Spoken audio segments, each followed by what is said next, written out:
আগামী শ্রাবণ মাস আসছে না, জোরে বলুন। এই মাসটাকে কি মাস বলা হয়? বাবা শিবের, জোরে বলুন, বাবা শিবের মাস। এই মাসটাতে কিন্তু শুধু মায়েদের জন্য নয়, এই মাসে কিন্তু বাবাদের কিছু কাজ আছে। বৈষ্ণবদের মধ্যে শ্রেষ্ঠ হলো কে? বাবা ভোলানাথ। এই জন্যে বাবা ভোলানাথের পুজো করতে হয়। কিভাবে করতে হয়?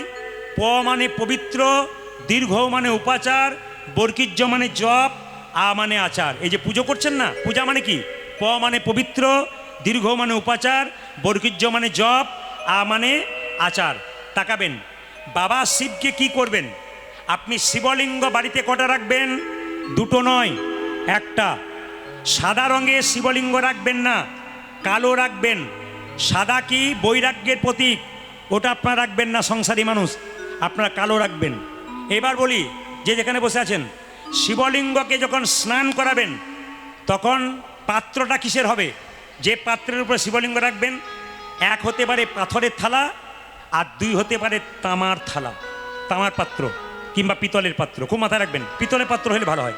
পিতলের পাত্র, আর একটা হচ্ছে কি? পাথরের পাত্র, থালা। স্নান করাবেন কি কি দিয়ে? আগে তাকান, পঞ্চামৃত। আপনারা প্রতি সোমবার আগামীতে পঞ্চামৃত দিয়ে স্নান করাবেন। মায়েরা চমকে যাচ্ছেন, পঞ্চামৃত মানে কি? অনেক বাবারা জানে, আমি জানিয়ে দিই। দুধ, ঘি, দই, আর কি? মধু, আর কি? শর্করা মানে চিনি। কটা বললাম? জোরে বলুন। 5টা। কি কি? দুধ, ঘি, দই, মধু এবং চিনি, শর্করা। এই দিয়ে কিন্তু পঞ্চামৃত দিয়ে। তবে হ্যাঁ, যদি পারেন বাজার থেকে ভস্য কিনতে পাওয়া যায়। প্রথমে বাবাকে গোটা শরীরে শিবলিঙ্গে ভস্য দিলেন, তারপর ওই পঞ্চামৃত দিয়ে স্নান করালেন। ওইটার পরে কিন্তু শুদ্ধ জল দিয়ে বাবাকে স্নান করে দিলেন। মায়েরা সবচাইতে ভালো হয় প্রতি সোমবার বাবার কাছে ঘিয়ের প্রদীপ জ্বালাবেন।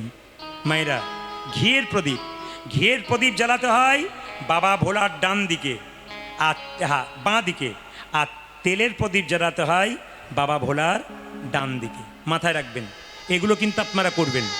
আর শুধুমাত্র একা বাবা ভোলাকে পুজো করবেন সেদিন তা নয়, বাবার সামনে যেন কে থাকে? নন্দী, নন্দী মানে ষাঁড়, ষাঁড়।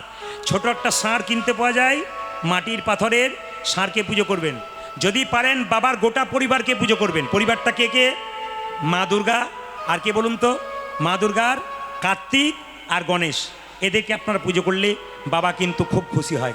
আগামী এই যে 24 সাল চলছে, এই 24 সালে কিন্তু শ্রাবণ মাসে 4টে সোমবার পড়েছে।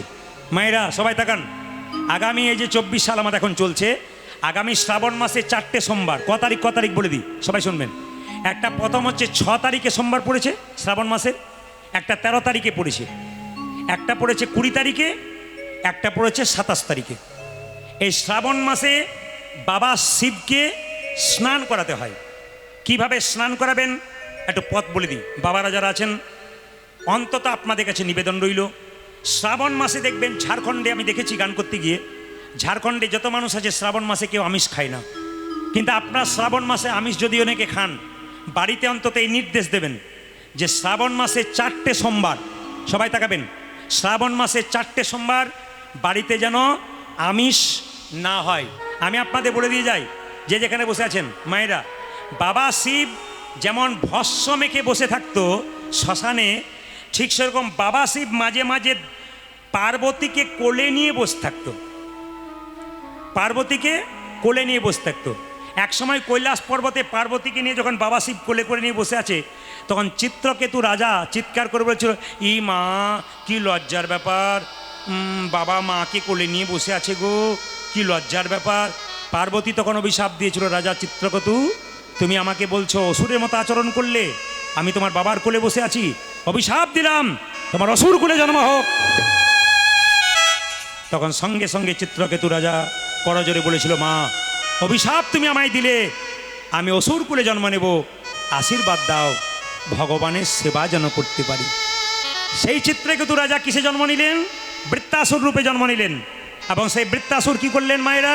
তাকাবেন, ভগবানের সাধনা করতে করতে একদিন ভগবানের চরণ লাভ করতে পারলেন। এখানে এইদিকে এইদিকে এখন শিক্ষাটা কি? বাবা কেন মাকে কোলে নিয়েছিলেন? এটা একটা শিক্ষা আছে। কি শিক্ষা আছে?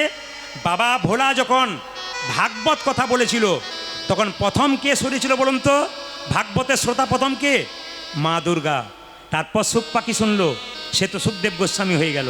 ওই জন্য মাথায় রাখবেন, বাবা বলতে চাইলো যে হরি কথা ভাগবত কথা শোনে তাকে আমি সর্বদা আমার কোলেতেই বসিয়ে রাখি। কত ভালো কথা দেখুন বলেছে। বাবা যেমন দুর্গাকে কোলে বসিয়েছে, কারণ দুর্গা প্রথম ভাগবত কথা শুনেছে। এখানে বলতে চাই যে যারা ভাগবত কথা হরি কথা শুনে তাদের বাবা কোলে বসিয়ে রাখে। আর লক্ষ্য করুন, যে ভগবানের চরণে থাকে বাবা তাকে মাথার উপরে রাখে। তার প্রমাণ কি? মা গঙ্গা ভগবানের চরণে ছিল, আর মা গঙ্গাকে বাবা শিব মাথায় রেখেছিল। এর থেকে কি শিক্ষা দিল? এই জগতের কোনো মা বাবা যদি ভক্তিমতী মা বাবা ভক্ত যদি ভগবানের চরণ ধরতে পারে, বাবা তাকে মাথার ওপরে মাথার মণি করে রাখতে পারে। এত সুন্দর শিক্ষা যে আমি আপনাদের কয়েকটা টিপস দিয়ে যাই। যদি কোনো বাচ্চা রাত্রিবেলায় স্বপ্ন দেখে চমকে ওঠে, ভয় খেয়ে ওঠে, আপনি স্বপ্ন দেখছেন, আপনি ভয় খেয়ে উঠছেন, একটা কাজ করলে আপনার ভয় থাকবে না। রাত্রিবেলায় শোবার সময় নরসিংহদেবের নাম করতে হয়। দেখবেন ভক্ত প্রহ্লাদকে রক্ষা করেছিল ভগবান নরসিংহ রূপ ধারণ করে। ওই জন্য ভক্ত প্রহ্লাদকে এত অত্যাচার করা হয়েছিল, তবু ভক্ত প্রহ্লাদ বিপদ থেকে বেঁচেছিল। একমাত্র ভগবান অর্ধেকটা মানুষ অর্ধেকটা পশুর উদ্ধারণ করে, এটাকে বলে নরসিংহ মূর্তি। কি করলো? ভক্ত প্রহ্লাদের বাবাকে আক্রমণ করলো আর ভক্ত প্রহ্লাদকে বাঁচিয়ে দিল। তার মানে কি? যদি নরসিংহ, ও মায়েরা আপনার বাচ্চা ভয় খাচ্ছে, আপনি রাত্রিবেলায় ভয় খাচ্ছেন, শোবার সময় কি করবেন? জয় নরসিংহদেব, জয় নরসিংহদেব, জয় নরসিংহদেব 3 বার বলবেন। সবাই তাকান, কবার বলতে বললাম? জোরে বলুন, কবার বলতে বললাম? 3 বার। কি বলবেন শোবার সময়? জয় নরসিংহদেব, জয় নরসিংহদেব, জয় নরসিংহদেব। এবার বলি, আপনারা কিছু কাজ করবেন, যে কাজ করলে আপনাদের বিপদ থেকে রক্ষা পাবেন। মায়েরা, বাবা শিবের কটা মাথা ছিল? জোরে বলুন। কটা ছিল? 2টো। জোরে বলুন, কটা ছিল? বলে অত যদি জানবো তাহলে তুমি কেন আসবে এখানে কীর্তন শোনাবে? বাবা শিবের 5টা মাথা ছিল, 55 বলা হয়। তাহলে কোন মাথাতে বিষ পান করেছিল? ওই সব চাইতে ওপরের মাথাতে বিষ পান করেছিল, এবং সেই বিষ তার নাকি ঠোঁটে লেগেছিল। এটা আমাদের শাস্ত্রকাররা পণ্ডিতরা বলছেন। তা আপনাদেরকে বলে রাখি মায়েরা, বাবা শিবের ঠোঁটে যেহেতু বিষ, মানে তিনি বিষ পান করেছিলেন, সমুদ্র মন্থনের সময় পার্বতী তাকে বারণ করেছিল, কিন্তু বাবা শিব শোনে নাই। জগতের মঙ্গল হবে, জগতের মঙ্গল হলে জগতেশ্বর ভগবানের তার কাছে খুশি হবে, এই জন্য তিনি এটা করেছিলেন। সবাই তাকাবেন যে যেখানে বসে আছেন, আপনারা দেখবেন বাবা শিবের প্রসাদ কিন্তু খেতে নাই। বাবা শিবের প্রসাদ বা আপনারা চরণামৃত কোনো মতে খাবেন না। কেন? শাস্ত্র বলছে বাবা শিবের প্রসাদটা খাবেন কখন? ভগবান বিষ্ণুর নৈবেদ্য দিয়ে কিংবা ভগবান বিষ্ণুকে পুজো করে তারপর বাবাকে দিয়ে যদি খেতে পারেন, তবে কিন্তু আপনার সার্থক হবে। সবাই শুনে রাখবেন মায়েরা, বাবা শিবের প্রসাদ সরাসরি খেতে নাই। এগুলো আপনি নারদ পুরাণ ঘাটুন, দেখবেন পেয়ে যাবেন। শিব পুরাণ ঘাটুন, দেখবেন পরিষ্কার পেয়ে যাবেন। কি বলছে? বাবা শিবের প্রসাদ কখন খাবেন? বাবা শিবের প্রসাদ পাবেন তখন ভগবান বিষ্ণুকে দিয়ে তারপর বাবাকে দেবেন, তারপর পাবেন। কিংবা বিষ্ণুর নৈবেদ্যতে বাবার প্রসাদ মেশাবেন, তারপর আপনারা পাবেন। সরাসরি বাবার প্রসাদ নিতে নেই, শাস্ত্র বলছে, তত্ত্ব বলছে।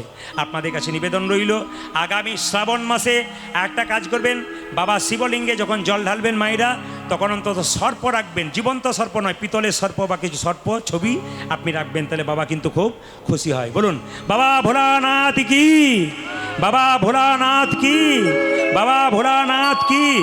আগামী শ্রাবণ মাস খুব দামি মাস, এই 4টে সোমবার আপনারা পালন করবেন। আমরা যা করছি বেশিরভাগ ক্ষেত্রে অনিয়মে করছি বলে আমাদের এত শাস্তি।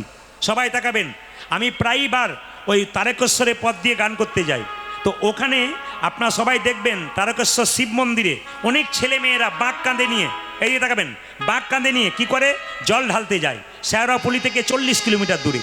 তো অনেকেই নিষ্ঠার সঙ্গে যায়, ভক্তির সঙ্গে যায়। আবার কিছু কিছু ছেলেকে দেখতে পাই এক হাতে গাঁজা ধরিয়েছে আর এক হাতে দিব্যি আমরা বাবা ভোলার নামে চলেছে আর কি জল ঢালতে। তা আপনাদের কাছে নিবেদন রইল, ওটা হচ্ছে অনিয়মে হচ্ছে। ও যদি কোনো বিপদে পড়ে, লোকে কি বলবে? এই দেখ বিপদে পড়ে গেল, দেখলি? কিন্তু ও যে অনিয়মে করেছে এটা আমরা দেখলাম না। এই জন্য নিয়মের মধ্যে সব কাজ করতে হবে। এমন এমন বাড়িতে দেখবেন মায়েরা মহোৎসব হয়, তো মহোৎসবে প্রসাদগুলো বালতিতে করে ভক্তদেরকে দিতে যাচ্ছে, ভক্তরা প্রসাদ পাচ্ছে। হঠাৎ দেখছি 1 বালতি পটলের রসা বাঁশ বাগানে ঝাড় দিয়ে নিয়ে চলে যাচ্ছে। জিজ্ঞেস করলাম তাহলে কি ওখানে কোনো প্রসাদ টসাদ দেওয়া চলছে নাকি ওখানে? বলছে আমি ভাবলাম তাহলে কোনো বাড়িতে নিয়ে যাচ্ছে প্রসাদ দেবে বলে। বলছে না না, সারাদিন খাটালাই মানে খেটেছে তো ছেলেরা, তা একটু মজা করতে গেল। মজা মানে বুঝতে পারছেন তো, ওই পটলের রসা প্রসাদ দিয়ে মদের চাট তৈরি করে দিল। বলুন মায়েরা, গোটা মহোৎসবটা করলো। এক বালতি দুধে যেমন একটু গোমূত্র ফেললে গোটা দুধটা নষ্ট হয়ে যায়, সেরকম ধর্মীয় কাজে সব কিছু ভালো করতে করতে একটু অনিয়ম করলে গোটা উৎসবটাই আমাদের নষ্ট হয়ে যায়। তাই আপনাদের কাছে নিবেদন রইল, আগামীতে আপনারা যা কিছু করবেন নিয়ম মেনে করবেন, শাস্ত্রীয় যুক্তিতে করবেন এবং ভগবানের নির্দেশ অনুযায়ী করবেন, আপনাদের জীবনে সুন্দর কাজ হবে। মায়েরা তাকান, এই যে হাতের বাঁশিটাকে দেখতে পাচ্ছেন, সবাই তাকাবেন। এই হাতের বাঁশিটা কে বলুন তো? মা সরস্বতী। সবাই তাকাবেন, যে যেখানে বসে আছেন এই জিনিসগুলো আপনাদের জানতে হবে। কৃষ্ণের হাতে যে বাঁশি ছিল এটা হচ্ছে মা সরস্বতী। প্রশ্ন করবেন কেন? মা সরস্বতী যখন জানতে পারলেন যে ভগবান গোলক থেকে ভূলোকে আসবে, তখন মা সরস্বতী মন্দর পর্বতের গুহাতে ধ্যান করলেন। মায়েরা, মা সরস্বতী আমাদের কি কাজ করে? এই যে মুখে এত কথা বলছি না, বাগদেবী, উনি আমাদের কথা বলান। তিনি যদি চুপ করে যান আমরা আর কথা বলতে পারবো না, আমরা আর গান গাইতে পারবো না। তাই সবাই শুনে নিন, এই মা সরস্বতী হচ্ছে বাঁশি। তিনি ধ্যান করতে লাগলেন সরস্বতী দেবী মন্দর পর্বতের গুহায়। ভগবান বিষ্ণু গিয়ে বললেন, কি ব্যাপার, তুমি ধ্যান করে বসে আছো, পুজো পাঠ সব বন্ধ হয়ে যাচ্ছে, সবাই চুপ করে গেছে। বাঁশি তখন মা সরস্বতী কেঁদে কেঁদে বলল, প্রভু তুমি যখন গোলক থেকে ভূলোকে নেমে যাবে, রাধারানীর সঙ্গে লীলা করবে, তখন আমাকে তোমার অধঃসুধা চুম্বন করাতে হবে। মায়েরা, অধঃসুধা পান, ভালো কথায় অধঃসুধা, আর যদি সাধারণ কথায় বলা হয় তাহলে চুম্বন করা। কৃষ্ণ, হ্যাঁ, ভগবান বিষ্ণু বললেন তুমি ভুল করছো। আগামী পরে আমি যখন কৃষ্ণ হব, একদিন রাধাকে ছেড়ে চন্দ্রাবলীর কুঞ্জে যাব, তার জন্যে কত অপরাধ হয়ে গেছে বলে আমাকে একটা গোয়ালিনীর পায়ে ধরতে হবে, আর তোমাকে আবার যদি চুম্বন করি তাহলে তো আরও গণ্ডগোল হয়ে যাবে। ভগবান বললেন, ঠিক আছে, আমি তোমাকে কথা দিলাম, আগামী পরে আমি যখন কৃষ্ণ হব, ওগো মা সরস্বতী তুমি হবে বাঁশি, তোমাকে অধলম্বিত প্রথমে চুম্বন করাবো, তারপর আমার রাধারানী জানতে পারবে আমি রাধাকে তাকে ডাকছি। এই জন্য সবাই শুনে রাখুন মায়েরা, যে যেখানে বসে আছেন, এই যে কৃষ্ণের হাতে বাঁশি দেখতে পান, ইনি হলেন কে? ইনি হলেন মা সরস্বতী। তার ফাঁকে আপনাদের বলি, এই যে তিলক আপনারা করছেন, আমি তিলক করেছি, আপনারা যারা তিলক করেছেন আয়নাতে গিয়ে বাড়িতে দেখবেন তিলক নেওয়ার পর আপনার কপালটা কত সাজছে। একজন সদবা মেয়ের যেমন স্মৃতির সিঁদুর হাতের শাখা নোয়া থাকলে তাকে একটা সতী নারী বা সদবা নারী বলা হয়, একটা মানুষের যখন তিলক থাকবে, তুলসীর মালা থাকবে, শিখা থাকবে, হরিনামের ঝোলা থাকবে, তখন তাকে প্রকৃত ভক্ত বলে গণ্য করা হবে। জেনে নিন, যে যেখানে বসে আছেন একেবারে একন থেকে ওপন পর্যন্ত মন দিয়ে শুনে নেবেন। এই যে তিলকটা দেখতে পাচ্ছেন না মা, এই তিলকের ডান দিকে যে দাগ আর বাঁ দিকে যে দাগ, ওই দুটোর নাম আছে। ডান দিকে যিনি বসে আছেন দাগ রূপে, তিনি হলেন ব্রহ্মা, আর বাঁ দিকে যে একটা দাগ রয়েছে উনি হচ্ছেন মহেশ্বর শিব, আর মাঝখানে যে ফাঁকা জায়গাটা রয়েছে ওটা বিষ্ণু। তাহলে বলুন তো, যার কপালে ব্রহ্মা বিষ্ণু মহেশ্বর আছে, তার কপাল কোনো দিন খারাপ হতে পারে? বিচার করবেন কথাগুলো, তারপর ভাববেন। কি বললাম? তার কপাল কোনদিন খারাপ হতে পারে? এইবার তাকান, এই জায়গাটাকে শাস্ত্রে আবার কৃষ্ণের চরণ বলছে। মায়েরা, এই যে তিলক করেছেন না, এইখান থেকে এই পর্যন্ত লম্বা দাগটা কৃষ্ণের চরণ বলা হচ্ছে। তাহলে এই ফোঁটাটা কি? তুলসী পাতা। জেনে নিন, এই ফোঁটাটা কতটা দেবেন? শাস্ত্র বলছে একটা নাককে 4 ভাগ করলে 3 ভাগ পর্যন্ত ফোঁটাটা দিতে হয়, তবে কিন্তু আপনার তুলসী পাতার মতো নেওয়া হয়। মাথায় রাখবেন, যখন আপনারা কাউকে তিলক করবেন, খুব তাকান আমার দিকে, এই আঙ্গুলে তিলক করা যায়, এই আঙ্গুলে তিলক করা যায়, এই আঙ্গুলে তিলক করা যায়, এই আঙ্গুলে তিলক করা যায়, এই আঙ্গুলে তিলক করা যায়। সবাই তাকান, এই আঙ্গুলটার নাম কি? বৃদ্ধাঙ্গুষ্টি, বুড়ো আঙ্গুল। এই আঙ্গুলটার নাম কি? তর্জনী। এই আঙ্গুলটার নাম কি? মধ্যমা। এই আঙ্গুলটার নাম কি? অনামিকা। এই আঙ্গুলটার নাম কি? কনিষ্ঠা। এই 5টা আঙ্গুলের 5টা কাজ আছে, তাকাবেন। যদি কোনো ব্রাহ্মণ মন্দিরে পুজো করছে, আপনি মন্দিরে প্রণাম করলেন, কি বললেন? বাবা, ও বাবা ঠাকুর, আমার কপালে একটু সিঁদুরে ফোঁটা দিয়ে দাও তো। যিনি প্রকৃত ব্রাহ্মণ শাস্ত্রজ্ঞ, তিনি কোন আঙুলে আপনাকে তিলক দেবে? সবাই তাকান, বুড়ো আঙুলে, বৃদ্ধাঙ্গুষ্টি। যিনি দেখবেন প্রকৃত ব্রাহ্মণ হবেন, সিঁদুরের ফোঁটাটা আপনাকে এরকম করে লাগাবে। আপনি তিলক নেন নাই, আমি তিলক করছি, আমাকে বললেন বাবা একটু তিলকের ফোঁটা দিয়ে দাও তো। যদি ফোঁটা দিতে হয় আপনার কপালে, তবে এই আঙ্গুলে দেওয়া যায়। আপনাদের বাড়িতে কেউ মারা গেছে কিংবা পাশের বাড়িতে কেউ মারা গেছে, তাকাবেন, আপনি এই আঙ্গুলে থেকে তিলক করবেন। মৃত ব্যক্তির কপালে তিলক দিতে হয়। যিনি দেন তিনি ভাগ্যবতী, ভাগ্যবান, আর যিনি নিতে পারেন তিনিও পরজন্মে আরও ভালো কাজ তার ফল হতে পারে।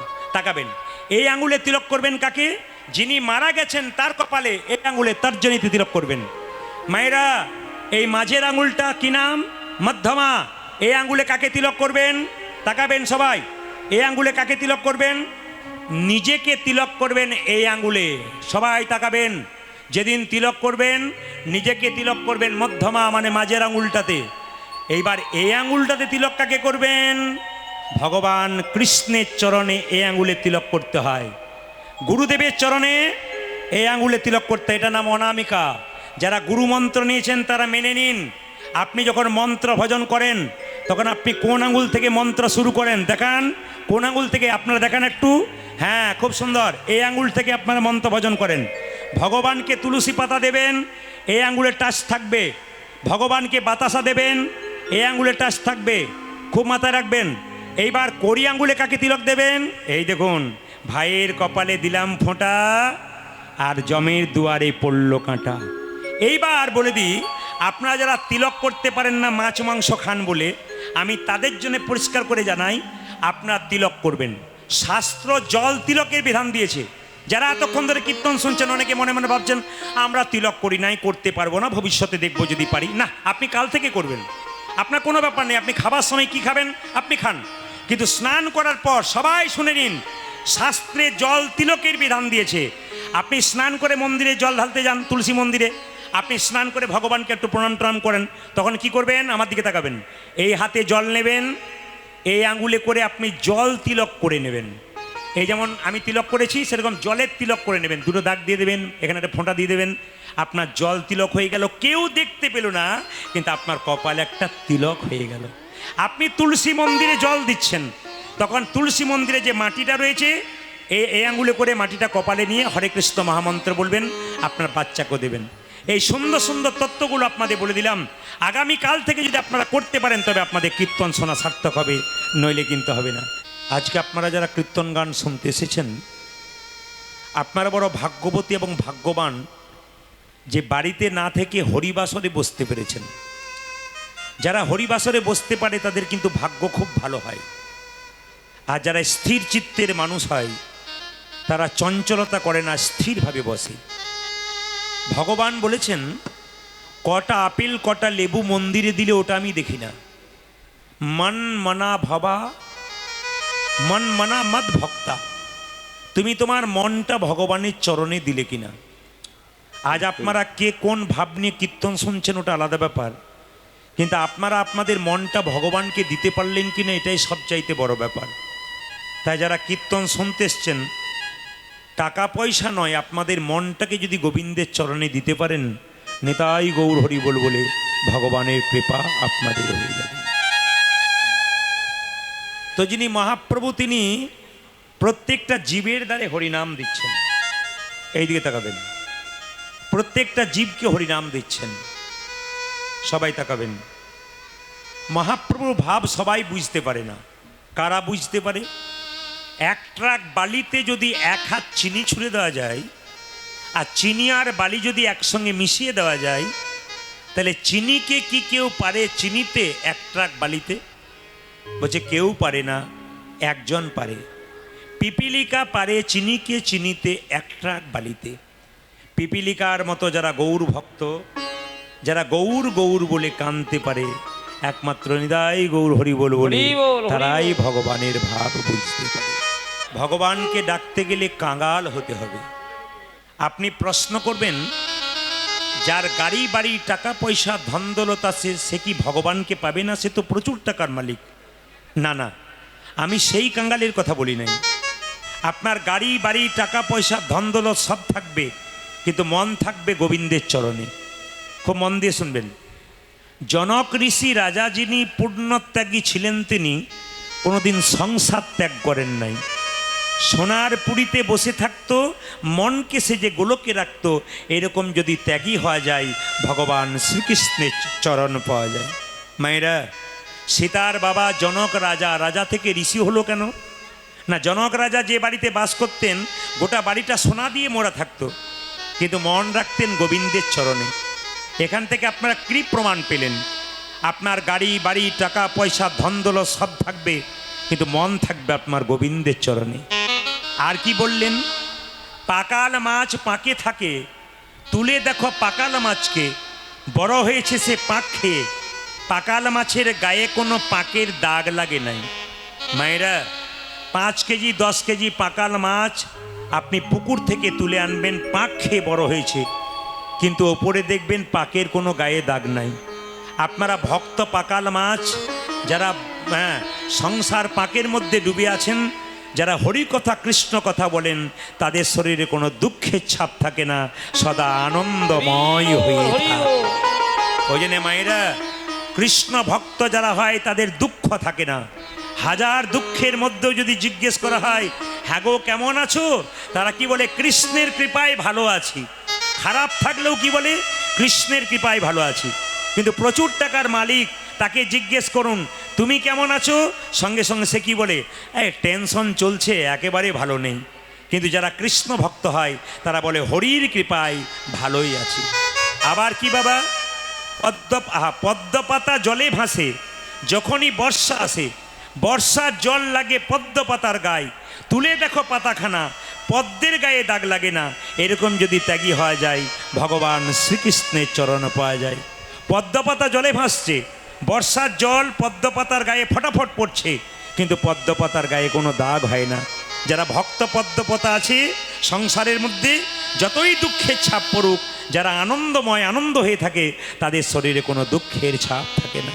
হিন্দুদের সবচাইতে লজ্জার ব্যাপার এইটাই, বাইরে থেকে যে গ্রামের লোকগুলো এখানে আসবে, ভক্তগুলো, তারা এই জিনিসটা দেখার পর থেকে মনটা তাদের খারাপ হয়ে যাবে। একই গ্রামে একই দিনে কীর্তন, এদের কিন্তু ডেট এইভাবেই সাজানো হয়। আমি তো গত বছর এসেছিলাম, কিন্তু হিংসার প্রবৃত্তি নিয়ে যদি আমরা চ্যালেঞ্জ করি তাহলে সমস্যা আছে। এই জন্য আমাদের অধঃপতন দিনের পর দিন বেড়ে যাচ্ছে। আমরা নিচের দিকে নামছি কেন? আমাদের ইউনিটি নেই, একতা নেই। এই তো বিভেদ চলছে কেবলমাত্র। এই তো ছোট্ট একটা গ্রাম, এরা কত মাইকের আওয়াজ দিতে পারে, ওরা কত মাইকের আওয়াজ দিতে পারে, ব্যাস। না, এটা নয়। মাথায় রাখতে হবে, বিভেদ নয়, সুবাদ করতে হবে। হিন্দু সনাতন ধর্মের মানুষকে একতা হতে হবে। আপনি সব ধর্মকে সম্মান দেন, নিজের ধর্মকে ছোট করবেন না। বারবার বলবো, নিজের ধর্মীয় মানুষকে অপমান করবেন না, আর নিজের ধর্মকে কোনোদিন ছোট করবেন না। অন্য ধর্মকে সম্মান দিন, কোনো ধর্মকে ছোট নয়, কোনো ধর্মকে বড় নয়, কিন্তু নিজের ধর্মকে কেউ ছোট করবেন না। যারা এখনো দীক্ষা নেয়নি, পাথরের ওপরে বীজ ফেললে যেমন কোনো গাছ হয় না, যারা দীক্ষা নেয়নি তাদের দেহটা পাথরের মতো। যতই কৃষ্ণ নাম শুনুন, কৃষ্ণ প্রেমের গাছ কিন্তু আপনাদের শরীরে হবে না। তাই যারা দীক্ষা নিয়েছেন তাদের কাছে নিবেদন রইল, খুব ভালো করেছেন। আপনাদের একটা সুন্দর শিক্ষা দিয়ে যাই। শাস্ত্র অনুযায়ী যখন আপনি দীক্ষা মন্ত্র মানে গুরু মন্ত্র ভজন করবেন, সবাই তাকান, যে আসনের উপরে ভজন করবেন, ভজন করার পর আসনটা তুলে একটু জল ছিটিয়ে দেবেন।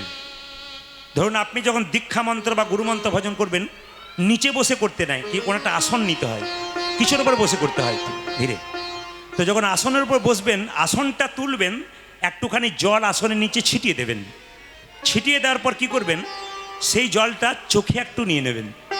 কেন না, আপনি যে গুরুমন্ত্র ভজন করলেন তার যে একটা ফল, ওটা ইন্দ্রদেব চুরি করে নিতে পারে। কিন্তু যদি আপনি আসনটা উঠে একটু জল ছিটিয়ে দিতে পারেন, তাহলে কিন্তু ইন্দ্রদেব আপনার ফলটা চুরি করতে পারবে না। অনেকে বলে না, এত মন্ত্র ভজন করছি কিন্তু লাভ পাচ্ছি না। যদি শাস্ত্র অনুযায়ী এই কাজটা আপনারা করতে পারেন, যদি এই মন্ত্রটা বলতে পারেন, তাহলে খুব ভালো। জলটা চোখে নেবার পর বলবেন ওং শক্রাহা নমঃ। ওং শক্রা, মেয়েদের জন্য কিন্তু ওং হবে না, মায়েদের জন্য হবে শ্রী শক্রাহা নমঃ। আপনারা যারা ইউটিউবের মাধ্যমে শুনবেন, এখন যারা শুনছেন মুখস্থ করে নেবেন। পুরুষদের জন্য শ্রী শক্রাহা নমঃ, আর মেয়েদের জন্য শ্রী শক্রাহা নমঃ, আর পুরুষদের জন্য ওং শক্রাহা নমঃ। এটা কিন্তু আপনি যখন আসনে বসবেন, আমি আবার বলে দিই, আসনে বসবেন, মন্ত্র জপ হয়ে গেল, হাতে একটু জল নিয়ে আসনটা তুলে আসনের নিচে দিয়ে দেবেন। চোখে লাগানোর সময় মায়েরা বলবেন শ্রী শক্রাহা নমঃ, আর বাবারা বলবেন ওং শক্রায় নমঃ। তাহলে আপনি যে মন্ত্র ভজন করলেন তার যে একটা ফল আছে, ইন্দ্রদেব চুরি করতে পারবে না। মায়েরা, পদ্ম ফুল ফোটে কখন? সূর্য যখন দিনে উদয় হয়, সূর্যের আলো পড়ে পদ্ম ফুলের উপরে, আর পদ্ম ফুল ফোটে। আর পদ্ম ফুল ফুটলে দেখবেন ভ্রমর পদ্ম ফুলের মধ্যে বসে। মায়েরা বলছে, গুরুরূপী সূর্যের আলো যখন আপনার হৃদয় পদ্মে ফুট যাবে, তখন কৃষ্ণ ভ্রমর দেখবেন আপনার হৃদয় পদ্মে নিতাই গৌর হরি বল বলে আসবে। তাই কৃষ্ণ ভ্রমরকে যদি আপনার হৃদয় পদ্মে আপনি রাখতে চান, তাহলে গুরুরূপী সূর্যের আলো আপনাকে অবশ্যই নিতে হবে। তাই আপনাদের কাছে নিবেদন রইল, দীক্ষা মানে কি? এইদিকে যারা দীক্ষা নিয়েছেন, দীক্ষা মানে দিয়ে খা, ভগবানকে দিয়ে তারপর খাবেন। যারা দীক্ষা নিয়েছেন অথচ ভগবানকে দেন না তারপর খাবেন, তাতে আপনি চুরি করে খাচ্ছেন, আপনার পাপ হচ্ছে। তাই বারবার বলবো, ভগবানকে দিয়ে যদি কেউ না খায় তবে চুরি করে খাওয়া হয়। যা কিছু খাচ্ছেন সব তো ভগবানের, ভগবানকে দিয়ে আপনি খাবেন। আপনি একটা সোনার মালা ভগবানকে দিলেন, নি বলেন আমি দিলাম, এ অহংকার করবেন না। কেন? গোটা পৃথিবীর সোনার মালিক তো গোবিন্দ, আপনি আবার দেবেন কি? আপনি কিঞ্চিত মাত্র ভগবানকে নিবেদন করলেন।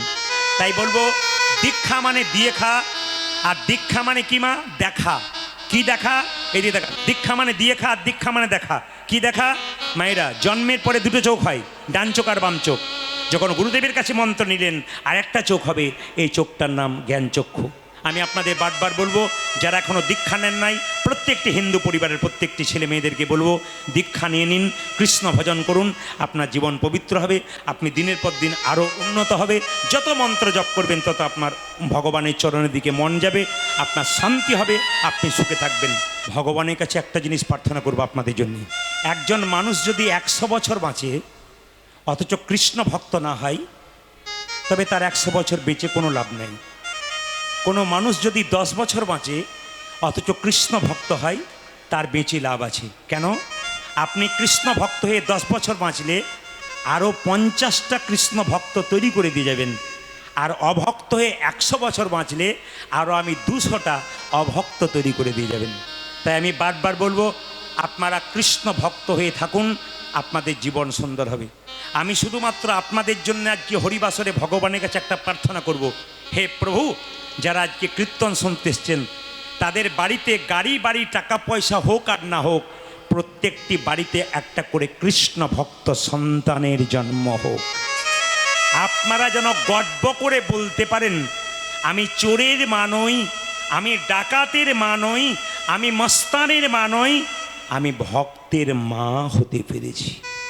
এই দিয়ে তাকান, একজন ভক্ত প্রশ্ন করেছিল, হরিনাম করলো মরে, না করলো মরে, তার চাইতে করে কি লাভ আছে? যে হরিনাম করে সেও মরে, আর যে করে না সেও মরে, তাহলে হরিনাম করে লাভ কি? একটাই উত্তর আছে। কি উত্তর আছে? মায়েরা, বিড়ালের যখন বাচ্চা হয়, তখন বিড়াল দেখবেন বাচ্চাকে মুখে করে এক জায়গা থেকে অন্য জায়গায় নিয়ে যায় দাঁতে চেপে। আবার দেখবেন ইঁদুরকে নিয়ে যায়, তখন দাঁতে চেপে এক জায়গা থেকে অন্য জায়গায় নিয়ে যায়। বলুন তো আপনারা, দুটো নিয়ে যাওয়া কি এক? বিড়াল যখন তার বাচ্চাকে নিয়ে যায় দাঁতে চেপে নিয়ে যায়, কিন্তু আঁচড় দেয় না, প্রেম সে নিয়ে যায়। আর ইঁদুরকে যখন নিয়ে যায় তখন একবারে জোর সে কষ্ট দিয়ে নিয়ে যায়। আপনারা যারা ভক্ত মানুষ, ভগবান তাদেরকে বিড়াল বাচ্চার মতো স্বর্গের পথটা পরিষ্কার করে দিলেন। আর যারা অভক্ত হয়ে গেলেন, হরিনাম শুনতে পারলেন না, জীবনটাকে বেকার করে দিলেন, খালি নিন্দা করে করে বেড়ালেন, কর্ম করলেন, খেলেন, ঘুমালেন, পশুর মতো হলো কাজ, এদেরকে কি করে? ইঁদুরের মতো কষ্ট দিতে দিতে নিয়ে যায়। তাই বারবার বলবো, আপনারা কৃষ্ণ ভক্ত হন, আপনাদের বাড়িতে কৃষ্ণ ভক্ত সন্তান তৈরি হবে। আজকে যে লীলাটি আমি গাইব, একজন প্রশ্ন করেছিলেন কি পালা গাইবেন। গতবার একটা ভক্ত লীলা গিয়েছিলাম, একজন ভক্ত বলল একজন কৃষ্ণ লীলা করুন। বলে কৃষ্ণ লীলা কি? বলে ভগবান শ্রীকৃষ্ণ কালিয়ানাগের মাথায় চেপেছিল, ওই কথা একটু বলতে হবে। তা মায়েরা, কৃষ্ণ লীলা লীলা হয়, পালা হয় না। কীর্তনের কোনো পালা হয় না, জেনে রাখবেন। যদি কোনো কীর্তনীকে প্রশ্ন করেন কি পালা করবেন, আপনি ভুল করছেন। কেন? লীলা কি হবে, বিষয় কি হবে? পালা যাত্রার হয়, নাটকের হয়। আর পালা আমাদের জীবনে দুটো হয়। কোনটা বলুন তো? একটি আসার পালা, আর একটি জোরে বলুন যাওয়ার পালা। ও মায়েরা, যারা কীর্তন শুনছেন একটু জোরে বলবেন তো, যারা কীর্তন শুনতে এসছেন তাদের কোন পালা শেষ হয়েছে? আসারটা না যাওয়ারটা? জোরে বলুন আসারটা। বাকি আছে কোনটা? অনেকে ভয়ে বলছে না, যাবে না বলে আর কি। বাকি আছে কোনটা? এতই যদি বুঝছেন যাওয়ার পালা বাকি, তাহলে সাদা চুলে গোদরেজ নিচ্ছেন কেন? দেখবেন মৃতদেহ দরজা দিয়ে নিয়ে যায়, বলো হরি। আপনিও প্রণাম করেন, আমিও প্রণাম করি, আর কি ভাবি বলুন তো? ও বোধ হয়ে গেল, আমি বোধ হয়ে যাবো না। দেখবেন আপনারা কেউ মারা গেলে আমরা কি করি? একবার প্রণাম করে নেই, প্রণাম করে নেই, মানে কি? ও বোধ হয়ে গেল, আমি বোধ হয়ে যাবো না। কিন্তু জেনে রাখুন, যিনি মারা গেলেন তিনি কিন্তু মারা যান নাই, তিনি শিক্ষা দিয়ে গেলেন। কি? আমি যেমন সংসার করতে করতে সংসার ছেড়ে চিরকালের জন্যে মাচাই দুলতে দুলতে চললাম, ওগো জীব, যতই সংসারে আনন্দে মেতে থাকো, আমাকে দেখে শিখে নাও, একদিন তোমাকেও মাচায় দুলতে দুলতে চলে যেতে হবে। মায়েরা, জন্মিলে মরিতে হবে, অমরকে কথা হবে। জন্মা নিলে কিন্তু মরণ হবেই, অমর কেউ রইবে না। প্রত্যেকজন এতক্ষণ ধরে কীর্তন শুনছেন আপনারা। 8:30টার সময় কীর্তন আরম্ভ হয়েছে, আপনারা মনোযোগ সহকারে কীর্তন শুনছেন। শুধু বলতে চাই, শুধু কীর্তন শুনলে হবে না, হরিভজন করলে হবে না। আপনি কৃষ্ণকে পুজো করবেন কি না করবেন সেটা আপনার ব্যাপার। আপনি দুর্গা পুজো করবেন কি না করবেন আপনার ব্যাপার। আপনি আনন্দ করে নাচবেন কি না নাচবেন আপনার ব্যাপার। বাবা শিবকে জল দেবেন কি না দেবেন সেটা আপনার ব্যাপার।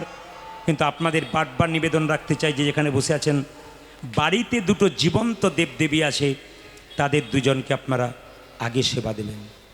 মন্দিরে ভগবানকে ফল দিতে হয়, ফুল দিতে হয়। নিজের বাড়িতে দুটো বাবা মা রয়েছে, এই বাবা মাকে ফলমূল দেবার দরকার হয় না, একটু ভক্তি দিলে হবে। আর দুটো ডাল ভাত শাক ভাত দিলেই বাড়ির ভগবান দুটো খুশি হয়ে যায়। সবাই তাকাবেন আপনারা যে যেখানে বসে আছেন। ভগবান শ্রীকৃষ্ণ সুদামাকে বলেছে, সুদামা, এই জগতে 3 রকমের গুরু আছে। প্রথম গুরু পিতামাতা, যার থেকে জন্ম পেলি, সে যদি কেঁদে কেঁদে বেড়ায়, কৃষ্ণ কৃপা তুই কোনোদিন পাবি না। তাই বারবার নিবেদন রইল, আগে আপনারা কি করবেন? বাবা মাকে সেবা করবেন। বাবা জিনিসটা কেমন? বাবা হলো ব্যাংকের মতো, যা চাইবেন তাই পাবেন। মেয়ে যদি বা ছেলে বাবাকে যদি কিছু আনতে বলে, বাবা যদি না আনতে পারে, তাহলে বাবা যে কি কষ্ট পায়, একমাত্র যিনি বাবা হয়েছেন তিনি ছাড়া কেউ বুঝতে পারেন না।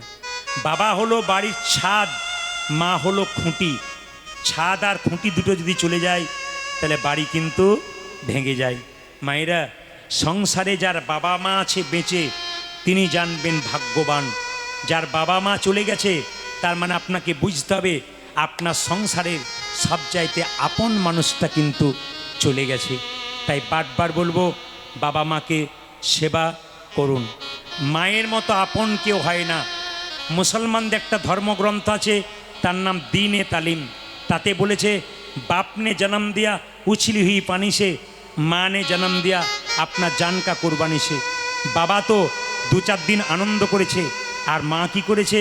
সন্তানকে গর্ভে রেখে 10 মাস 10 দিন কত কষ্ট করেছে, পৃথিবীতে মা ছাড়া কেউ জানে না। ও মায়েরা, দাদা ভাইরা, যখন মায়ের কোলে ছিলে, মা এক হাতে খাবার খেয়েছে, মায়ের আঁচলে পায়খানা করে দিয়েছো, তবু মায়ের কোনো ঘৃণা নাই। সবচাইতে লজ্জার ব্যাপার কি বলুন তো? 7টা কলসি, একটা কলসির দুধ 7টা কলসি পূর্ণ করতে পারে, কিন্তু 7টা কলসির দুধ একটা কলসি পূর্ণ করতে পারে না। এর থেকে কি শিক্ষা পান? সবাই তাকাবেন। তার মানে কি? একটা মায়ের স্তন দুগ্ধে 7টা ছেলে মানুষ হয়ে যায়, কিন্তু মা 7টা ছেলে একটা মায়ের পেট ভরাতে পারে না। এর চাইতে লজ্জার আর কি হতে পারে? কীর্তন শুনে কোনো লাভ হবে না, হরিনামে নৃত্য করে কোনো লাভ হবে না, শুনে কোনো লাভ হবে না, যদি আসল জায়গা ঠিক না রাখতে পারেন, যদি নিজের বাবা মাকে সেবা না করতে পারেন। আপনি বাবা মাকে সেবা করলেন না, আর দিব্যি কীর্তন করে বেড়াচ্ছেন, কীর্তন করাচ্ছেন, আপনার কোনো লাভ হবে না। মায়েরা, ছেলে যখন ছোট থাকে তখন মা কাঁদে ছেলে খায় না বলে, আর ছেলে যখন বড় হয় মা তখন কাঁদে ছেলে ভাত দেয় না বলে। আপনাদের কাছে নিবেদন রইল, আপনি যেমনটি করবেন আপনার বয়সকালে আপনার ছেলে তেমনটি করবে। ওই জন্য যারা কম বয়সের মেয়ে আছে, বোন আছে, তাদেরকে বলবো, শরীরে রক্তের গরমে অহংকারে বৃদ্ধাকে কাঁদাবেন না, তাহলে ভবিষ্যতে কিন্তু আপনিও কাঁদবার জন্য তৈরি হয়ে থাকুন। রাত্রিবেলায় কীর্তন শুনতে এসছেন, বাড়ি ফিরে যাবেন, দেখবেন বাড়ির সবাই নিজের নিজের জায়গায় ঘুমাচ্ছে, কিন্তু একজন কিন্তু দরজায় বসে আছে। সে কে বলুন তো? মা। একটা মায়ের পেটে একটা বাচ্চা 10 মাস 10 দিন জায়গা হয়, সেই ছেলে বড় হয়ে যখন কলকাতায় বা বহরমপুরে ফ্ল্যাট কেনে, তখন সবার জায়গা হয়, আত্মীয় স্বজনের, মা বাবার জায়গা হয় না। মায়েরা, চাণক্য পণ্ডিতের নাম শুনেছেন? চাণক্য পণ্ডিত যখন ছোট ছিল, 5 বছর বয়স, মায়ের কোলে বসেছিল, একজন জ্যোতিষ চিৎকার করে বলেছিল চাণক্যের মাকে, ওগো চাণক্যের মা, তোমার চাণক্য রাজা হবে গো বড় হয়ে। আচ্ছা বলুন তো মা, কোনো মা যদি খবর পায় জ্যোতিষের কাছ থেকে যে আমার ছেলে রাজা হবে, তার মায়ের কত আনন্দ হয়? তখন জ্যোতিষকে জিজ্ঞেস করলো, আমার ছেলে রাজা হবে কি করে? বলছে তোমার ছেলের সামনের দাঁত দুটো বড়। বলছে অনেকেরই তো বড় হয়, তাহলে কি করে রাজা হবে? তোমার ছেলের সামনের দাঁত দুটো শুধু বড় নয়, লক্ষণ আছে সামনের দাঁত দুটোতে, তোমার ছেলে রাজা হবে। তাই নাকি? চাণক্যকে কোলে নিয়ে তার মা বলছে, চাণক্য তুই যখন রাজা হবি তখন ভুলে যাবি না? তখন ছোট্ট ছেলে 5 বছরের তার মাকে বলছে, মা, ছেলে যদি রাজা হয় তাহলে মাকে ভুলে যায়? বলে হ্যাঁ রে, এ সংসারে কত ছেলে টাকা পয়সা গাড়ি বাড়ি হয়ে যায়, মা বাবাকে ফেলে চলে যায়, তুই রাজা হয়ে আমায় ভুলে যাবি না তো? বলছে মা, আমি রাজা হব কি করে? ওরে, তোকে যে বলেছে জ্যোতিষ, কি বলেছে? তো সামনের দাঁত দুটো বড়, তুই রাজা হয়ে যাবি। তখন সঙ্গে সঙ্গে চাণক্য কি করলো? তাকাবেন মায়েরা, চাণক্য কি করলো? চাণক্যদেব মায়ের কোল থেকে নেমে ছোট্ট একটা পাথরের টুকরো এনে তার সামনের দাঁত দুটোকে ভেঙে দিল, গড়গড় করে রক্ত পড়ছে। মা বলছে, হ্যাঁ রে খোকা। বলে কি, তুই তোর দাঁতগুলো ভেঙে দিলি কেন? বলছে মা, জ্যোতিষ বলেছে আমার দাঁত দুটো বড়, আমি রাজা হব, আমি দাঁত দুটো ভেঙে দেবো, আমি রাজা হব না, আর তোমায় আর কোনোদিন জীবনে ভুলবো না। তাহলে চাণক্যদেবের কাছে শিক্ষা নিতে হবে। অনুকূল ঠাকুর, পরম প্রেমময় যারা অনুকূল ঠাকুরকে জানেন, তিনি মায়ের কাছ থেকে কি নিয়েছিল? মা দীক্ষা নিয়েছিল। ঈশ্বরচন্দ্র বিদ্যাসাগর মাকে কত ভালোবেসেছিলেন, নিজের মায়ের অসুখ হয়েছিল বলে দামোদর নদী পার হয়ে এসেছিলেন, মা মা বলে ঝাঁপিয়ে পড়েছিলেন। মায়েরা, শুধু বিদ্যাসাগরের মা সাগরের মা হলো কেন, খালের মা হলো কেন, বিলের মা হলো কেন? মা হতে গেলে মায়ের অনেক গুণ থাকা দরকার। বিদ্যাসাগর তার মায়ের জন্যে কলকাতা থেকে একটা শাল এনেছিল, শালটা মা নেয় নাই, কি করেছিল? বাক্সের ভেতর ভরে দিয়েছিল। জিজ্ঞেস করেছিল, মা তুমি শালটা গায়ে নিলে না কেন? বিদ্যাসাগরের মা বলেছিল, ভগবতী দেবী, বাবা শাল তুই আমার জন্য এনেছিস, আর পাড়া প্রতিবেশীর কত মা ঠান্ডায় থরথর করে কাঁপছে, যেদিন তুই ওদের জন্য চাদর আনবি সেদিন শালটা আমি গায়ে নেব। এইরকম মা হবে তবে তো সাগরের মা হবে গো। শুধু এরকম মা হলে হবে না যে নিজের সন্তানকে ভালোবাসতে পারলাম, পাড়া প্রতিবেশীর সন্তানকে ভালোবাসতে পারলাম না, যে সবাইকে ভালোবাসতে পারে সেই তো মা। যার হৃদয় উদার, যে অনেক বড় হৃদয় মন, সে মা হতে পারে। মায়ের মতো আপন কেউ হয় না। এই দিকে তাকাবেন, এই মাথার কাপড়টার নাম কি বলুন তো মা? সভ্যতা। যে মেয়ে মাথার কাপড় নেয় তাকে সভ্য মেয়ে বলে। তাকান, যে মেয়ে মাথার কাপড় নেয় তাকে সভ্য মেয়ে বলে। আগেকার দেখবেন ইতিহাস বলছে, পূর্বে মেয়েরা যাদের বিয়ে হতো না তারা মাথার কাপড়টা এখানে নিত। এই যে দেখেন ইতিহাস কি বলছে, আগে মেয়েরা মাথার কাপড়টা এখানে নিত এরকম করে। কেন বলুন তো?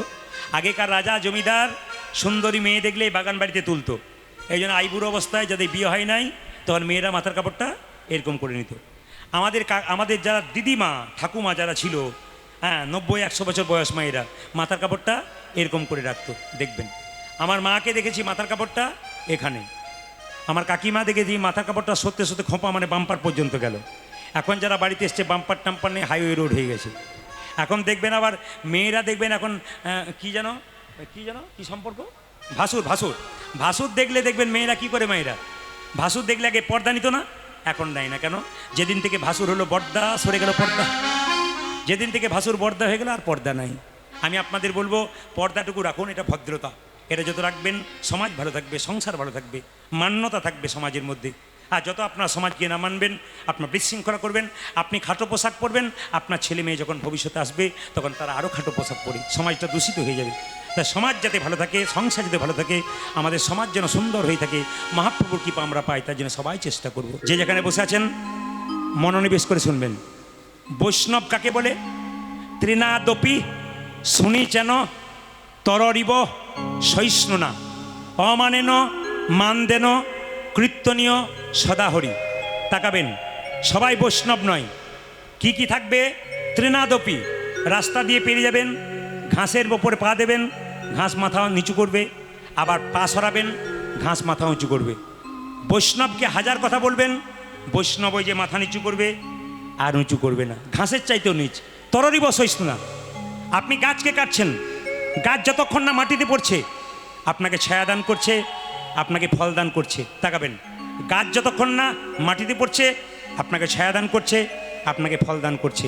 বৈষ্ণবকে যতই আঘাত করুন বৈষ্ণব আপনাকে হরিনাম দিয়ে দেবে। নদী জল দেয় নিজের জন্যে নয়, সকলের জন্যে। তাকাবেন, গাছ ফল দেয় নিজের জন্যে নয়, জগতের জন্যে। বৈষ্ণব হরিনাম দেয় নিজের জন্যে নয়, সবার জন্যে। আর কি বলছে? অমানেন মানদেন।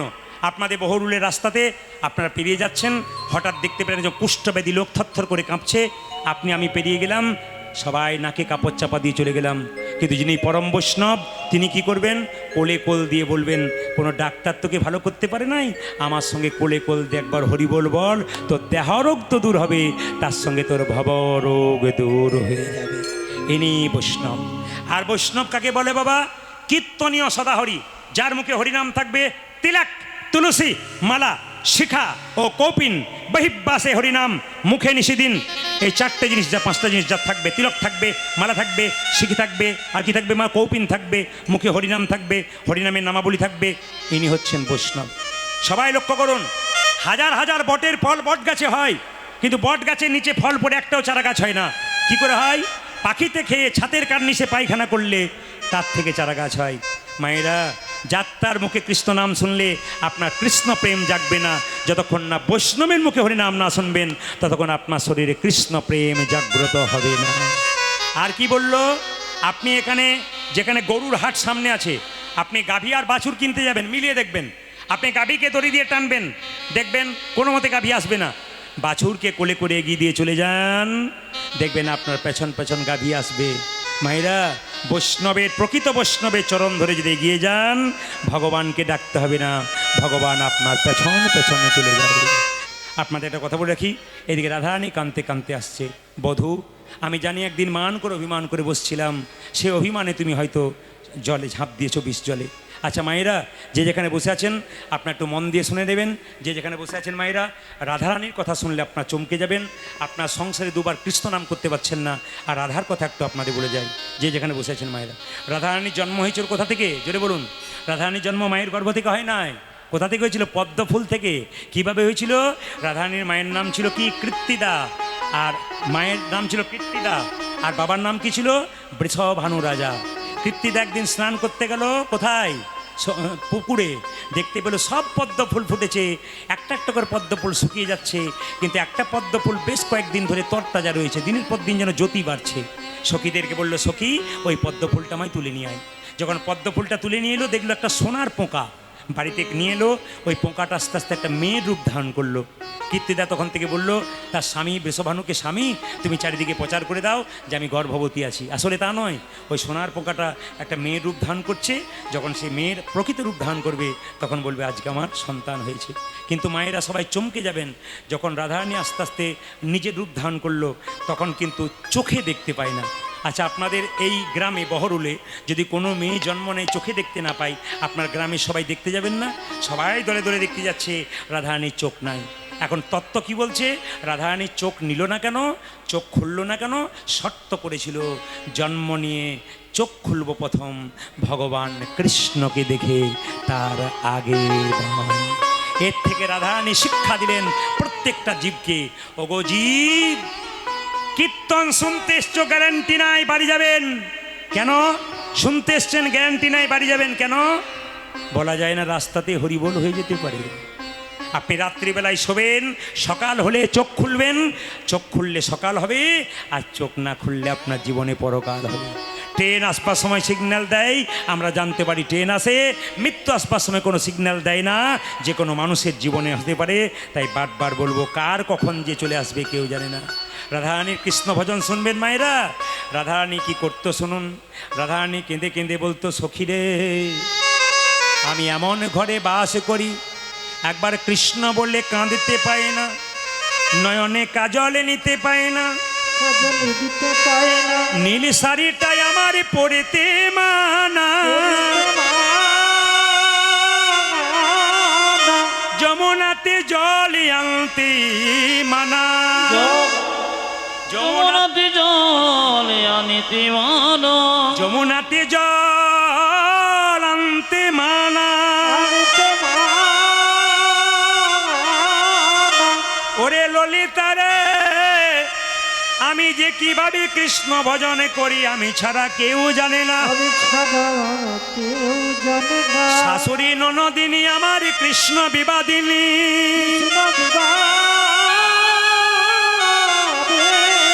সারাদিন গোবিন্দকে দেখতে পাই না বলি, বেলি অবসান কালে গোবিন্দ গোচরণ থেকে ফিরে আসবে বলি, তাকে দেখিব বলে যাই, তাতে কত বাধার সৃষ্টি হয়।